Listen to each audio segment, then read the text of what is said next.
गलिया की गलिया घुमाएले कोई रीनिया, घुमाएले कोई रीनिया।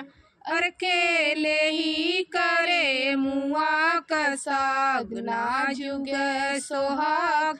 अकेले ही करे मुआ का साग, नाजुक सोहाग। अरे घर में से निकलनी बेटी कयामा हो, बेटी कयामा।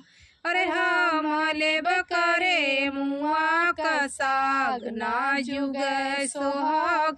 अरे हमले बकरे मुआ का साग, नाजुक सोहाग।